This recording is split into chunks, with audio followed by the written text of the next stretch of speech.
three words on here, along with the Jewish Star of David, is Zachor, which is the Hebrew for the other two words, remember and gedenk. And what you've seen here tonight is going to do just that.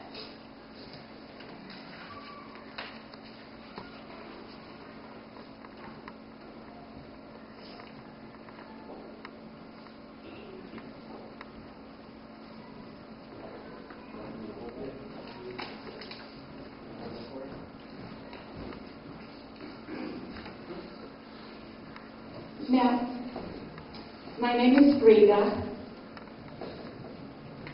but it wasn't always Frieda. In Poland, where I was born, it was Frieda. Whenever I hear my husband calling me Frieda, I always think I'm in trouble. Because Frieda it is, and more lovingly, to my grandchildren, I am Mimi. See, there is a connection here anyway. So, you may think that you're listening to Mimi, the grandmother, but you're not. You are listening right now. This is Frieda who is speaking to you. This is me, blonde, curly-haired, in Poland.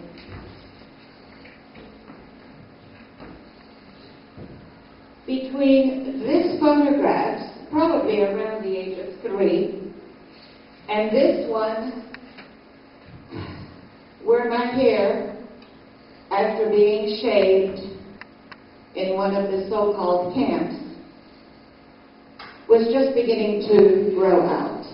This was a passport photograph so that I could leave Germany. I was 7 years old when the war was over and everyone was supposed to be free. There is nothing in between these two photographs because the camps, the death camps, the ghettos where I was, they did not take photographs. Primary reason was that, number one, children were not supposed, Jewish children I should say, were not supposed to survive. I wish I had known Anna Frank. Yes, she died in Bergen-Belsen. I was in Bergen-Belsen. I arrived there.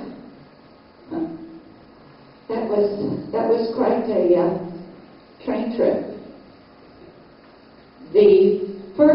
The other camp that I was in was called Ravensbrück.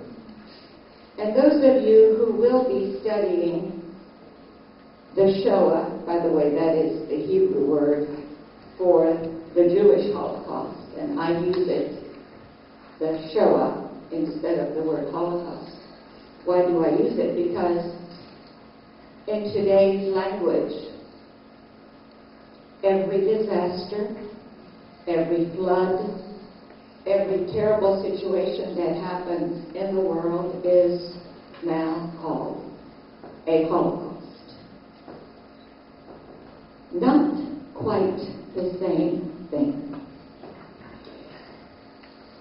So, getting back to Anna Frank, when you study, when you go back into history, and I really hope all of you will spend a little bit more time than what is required reading. I don't know. My birthday is June 16. Anna Frank's birthday was June 12. Well, when I arrived at this destination, I was 7. she was a teenager. She and her sister, Margot, were denounced, as you know, and deported. It's possible that we might have seen each other, but I doubt it, because I arrived in the extermination camp of Bergen-Belsen in January of 1945. From all accounts, she was already there. She died from typhus, diphtheria, other epidemics. I believe it was in March.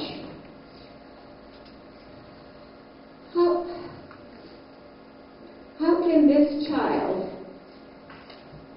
speak to you of history? A child, oh, stop everybody. I can't see, but just roughly, most of you remember first grade kindergarten, yes?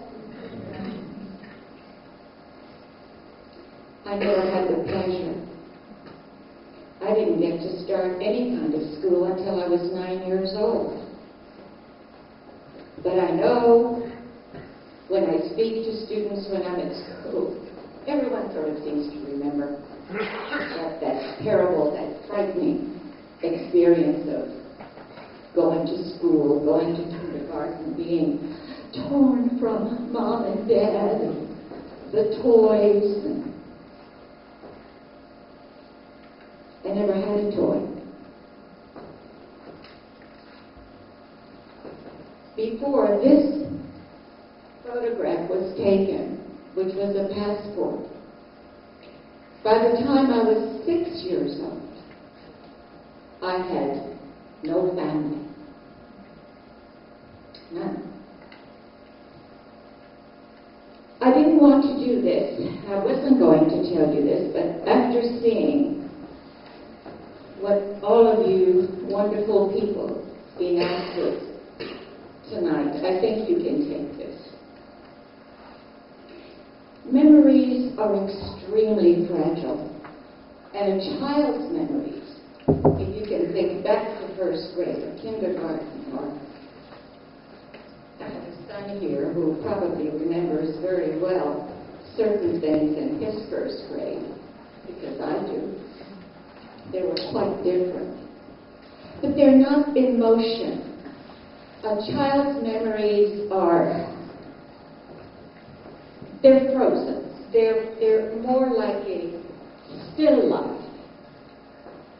There's no timeline. There's no date. There's no yesterday. There's no tomorrow. It's something that happened. So I have to talk to you about my father. We were still in Poland. Yes, we were in a ghetto. It was a small city. It wasn't the city of my birth, which was a large city, but where we were living.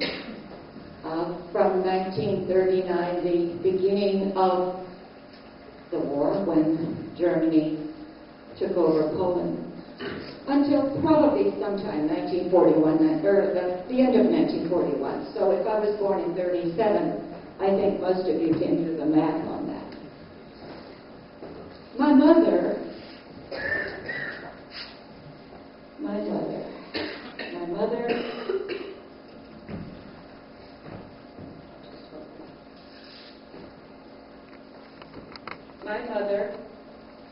my father, my baby brother,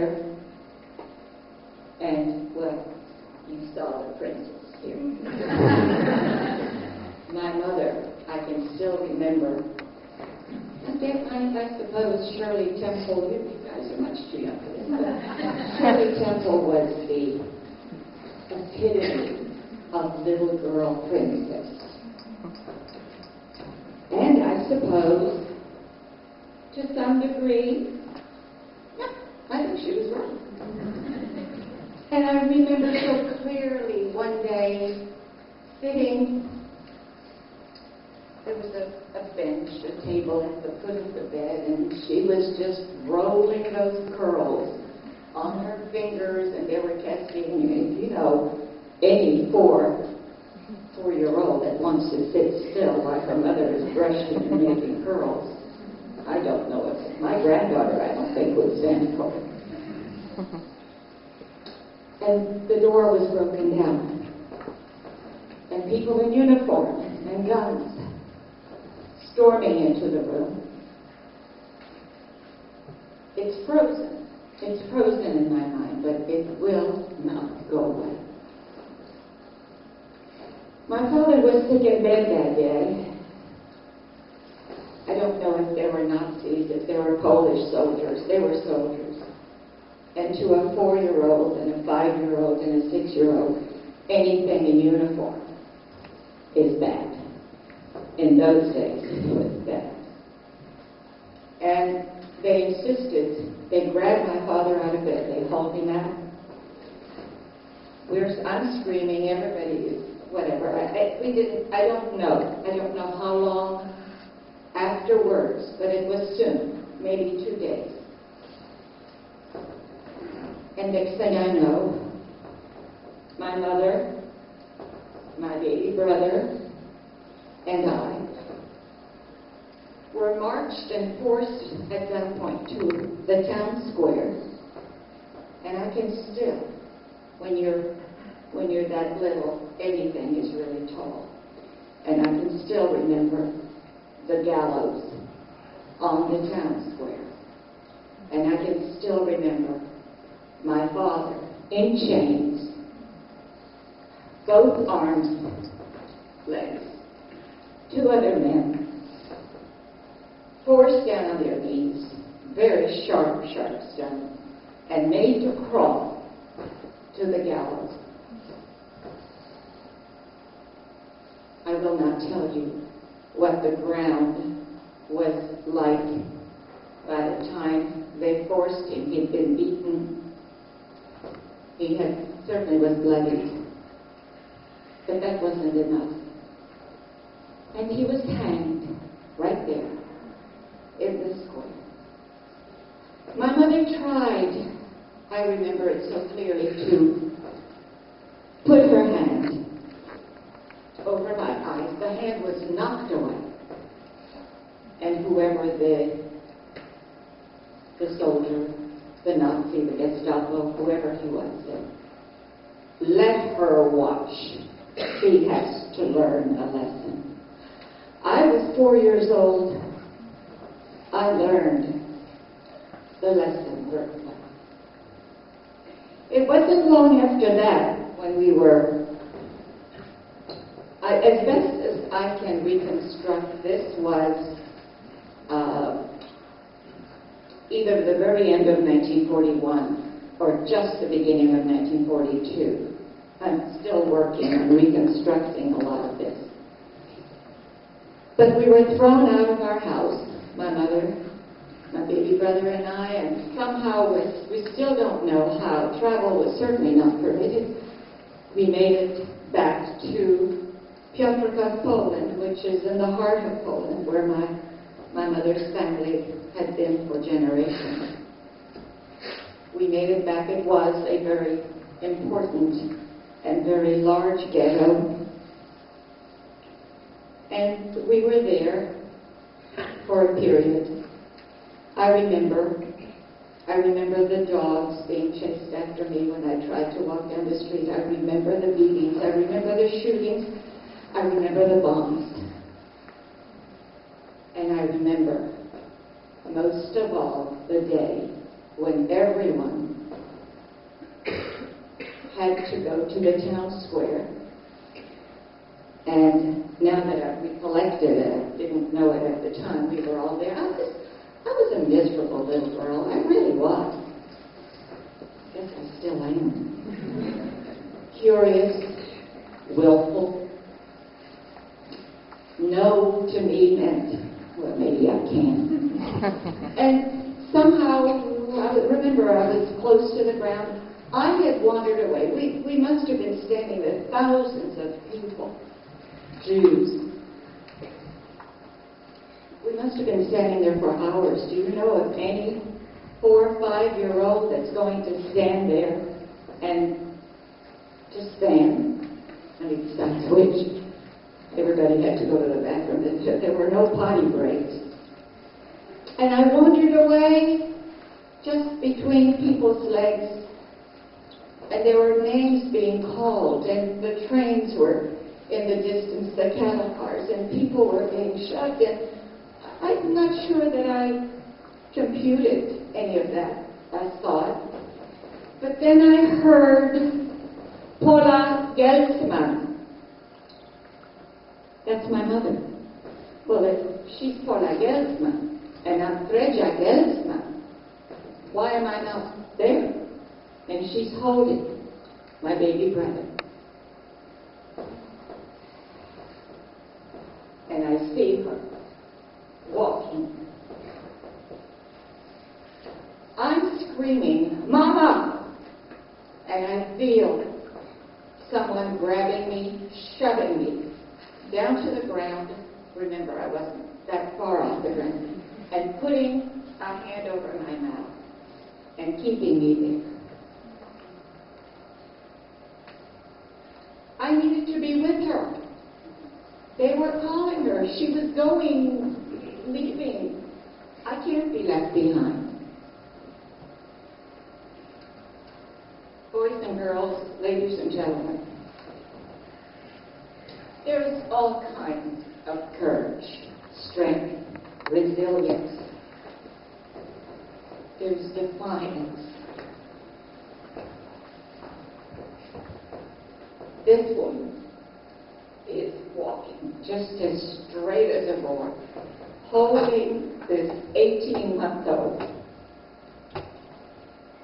And he's looking over her shoulder at me as I'm trying to run before I'm grabbed. If she had turned around and acknowledged me as her child, do you know where I would be? Not here. Those trains at that time from that central part of Poland all went directly to a death camp, an extermination camp called Treblinka. You hear a lot about Auschwitz, you hear a lot about other things. Treblinka was strictly ghetto, forest, gather, train, direct route, directly to the gas chambers, directly to the ovens. Now, don't think for a moment that I don't think anybody knew that at the time. But think about the strength, think about the courage, think about what it must have been for this woman to not turn around, to just keep walking. That is my definition of some kind of character. Pretty hard to do. When I speak to students, when I try to explain to them about what's going on in today, and there are deniers, there's no question about it. There are people who will prove a point. They'll find, even in scriptures, something to explain their position.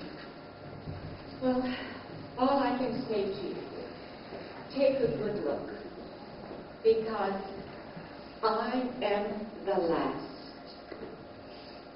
There isn't anyone that has been there, that survived, that lived to tell you what I'm telling you today.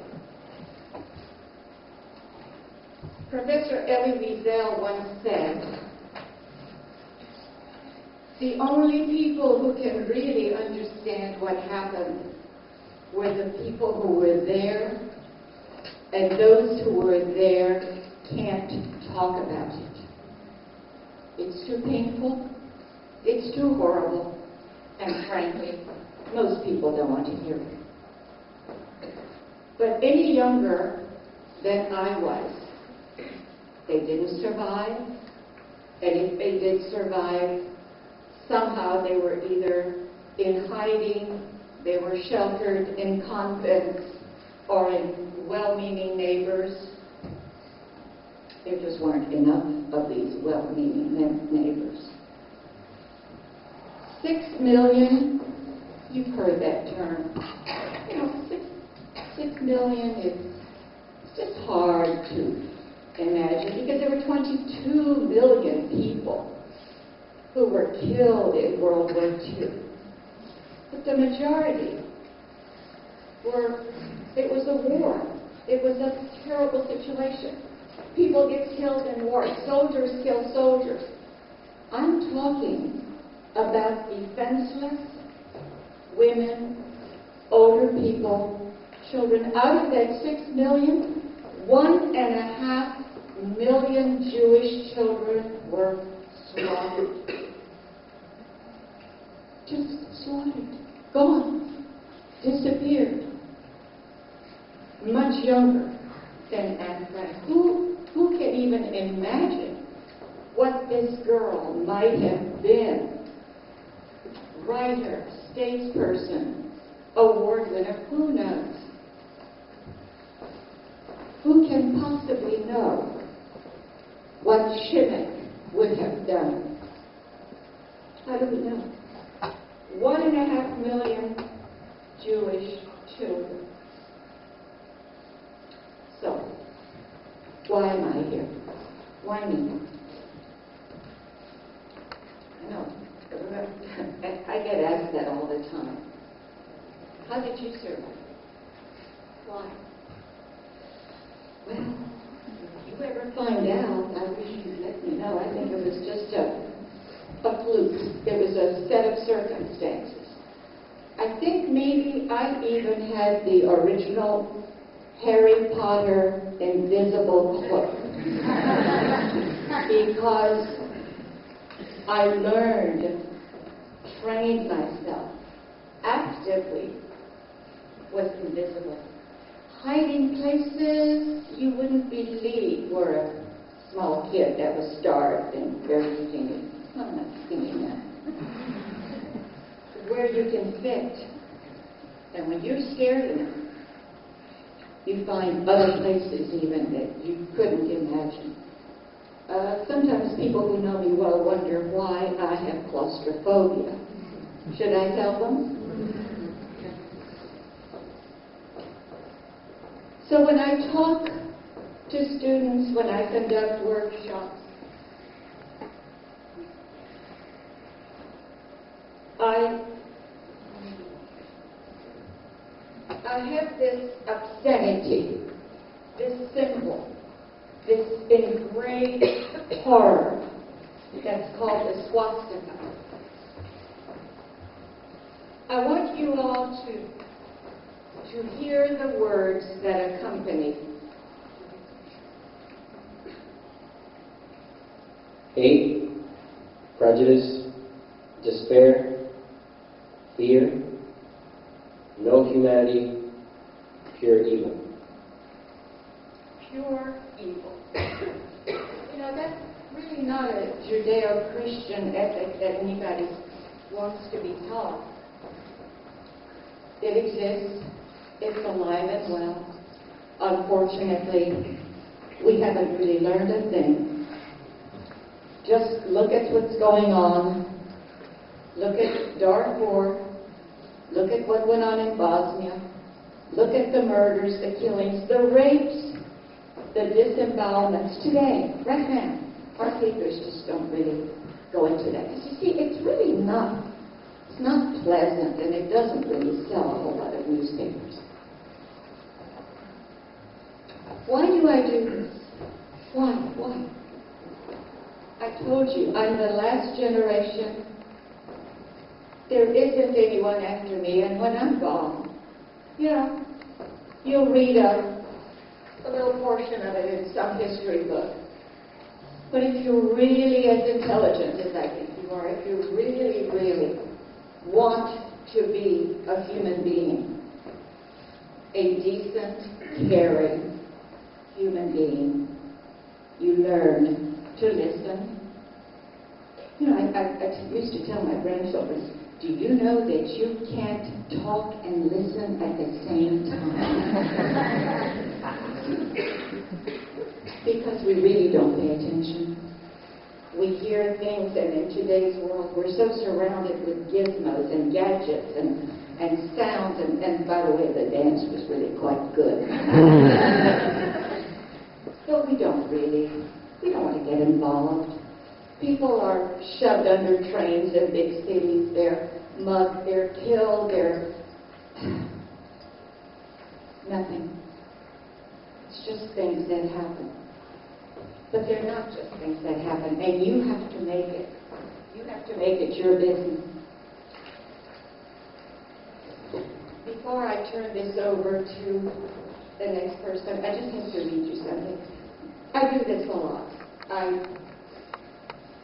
I help out in Holocaust museums. I help out with study programs, with curriculum that is very important. And I'm asked, in fact, I was asked today, right outside before, how can I do this? How can I stand up here and present this raw life that I've had? I have to. As I told you, there is no one after me. There's no one younger than me.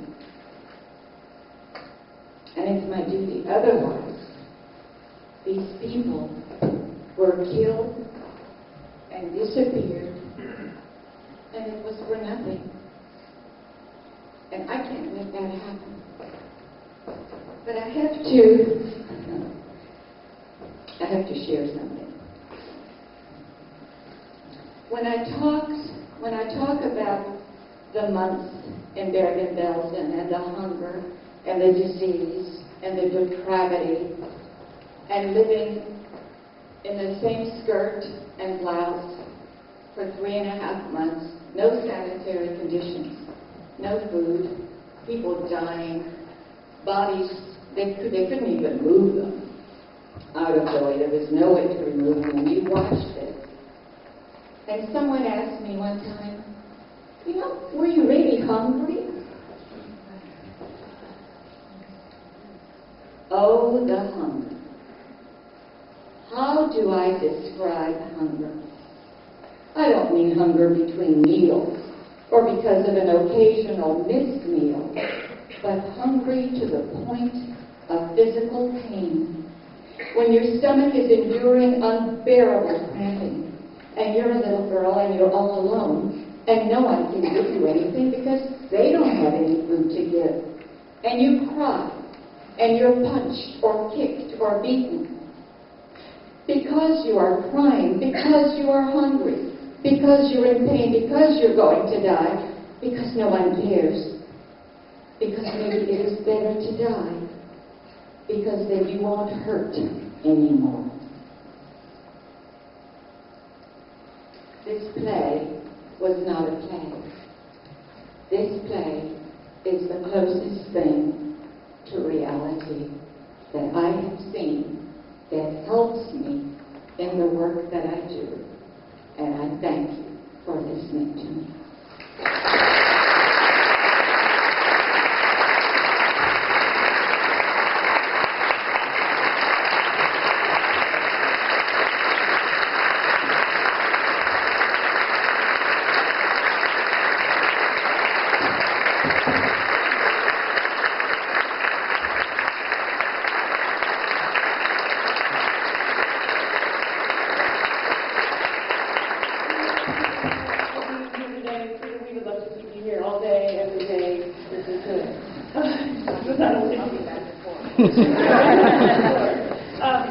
We want to